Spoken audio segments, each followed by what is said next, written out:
Сәлем, қатемен жұмысқа қош келдің. Бастайық. Осы бізде 8 сыныптың 1 айының соңғы қатемен жұмысы екен.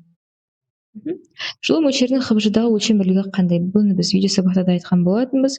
Джоуль болады екен. Конвекция қай ортада жүреді? Конвекция ағын бойынша жүретіні үшін сұйықтар мен газдарда жүреді екен.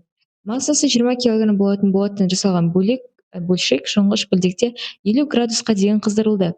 Болаттың меншікті жылу сыйымдылығы 500 болса, бөлшектің ішкі энергиясының артуы, яғни біздің Q ішкі энергиясының өзгерісіне тең ғой. Оны SMT формуласымен таба береміз. 50 градусқа дейін артса, температурасының өзгерісі 50 болады. 20 кг және 500 өзінің меншікті жылу сыйымдылығы барлығын көбейткен кезде бізде қанша шығады екен? Так, соны 4-0 жазып жіберейік. Сонда бізде 500 мың джоуль немесе 500 килоджоуль шығады екен. Келесі. Меншікті балқу жылуын есептейтін формула.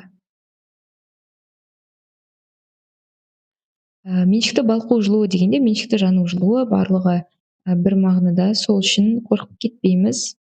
Мынау бізде Q ғой. Демек, Q бөлінген Mге тең болады екен.